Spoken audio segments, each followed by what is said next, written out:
I'd say this another thing. I say to people who ask me, they go, Andrew, how do I get rich?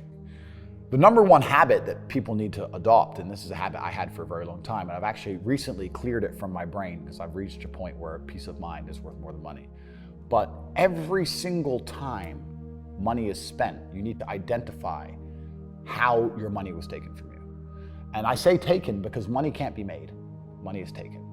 Because the only people who can make money are the governments. So if you're a government, you can make money. You can print it from thin air or a bank. But if you're a person, you're not making money. You're convincing other people to give it to you.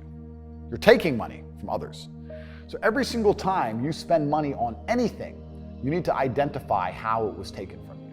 When you go and buy a coffee, don't just go buy the coffee and sit down. Sit and say, why did I buy this coffee? Okay, I really want coffee. Yeah. But then why did I go into this store and not that store? Is it better advertising? Does it have less of a line? Do they have seating? How did they convince me to come in here? How much did this coffee cost? £6. What's the profit margin on that? Probably £5.50, £5.80 probably. By the time the cup probably costs more than the coffee. The coffee is just water.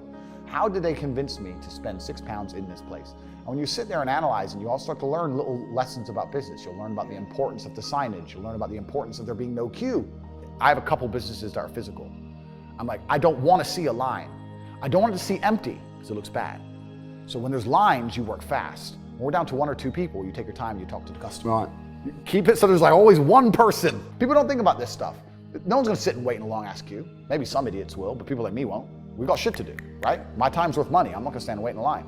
So you have to identify how your money is taken from you. If you start doing that with every single time you spend anything ever, you're gonna start to identify business opportunities, and you're gonna sit there and you're gonna have coffee and you're gonna go, you know what? They could have sold cake and they didn't. Could I outcompete this place? Let's imagine I had the money to start a coffee shop right next door. How would I outcompete them? Well, I'd have cake because they don't have cake. Also, most people in here are businessmen. And the guy serving some dude. No, we need a cute waitress. His ass is fired. We need a chick. Put a chick here, put some cake in. Financial Times, business people in. People don't even think about this stuff. They don't use their brain ever. They don't ever look around and realize how they're spending their money. They don't look around and look at which businesses are successful. They don't look around and pay attention to anything. They don't look at the world and all the things that are happening and how it can benefit them. None of it. They don't look at any of it. They're too busy following the circus. This is why it's clown world. They know all about the football results. Right, They know all about Rihanna. Yeah. They know all about that crap, all about Love Island. And no matter what the government does, no matter what a government or a financial system, no matter what they put together, it's always going to be competitive to some degree.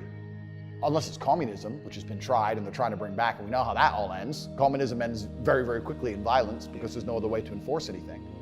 But no matter what they do or what law they make, there's going to be people who work harder than you and they're going to make more money than you. So if you're going to be a lazy dummy watching Love Island and not paying attention every time you spend money and not try and think and use your brain, guess what? You're going to stay fucking broke. The things they're telling you to believe are not necessarily for your benefit. The people who make the rules don't make the rules for the benefit of everybody. They make the rules for the benefit of the people who make the rules. It's the game.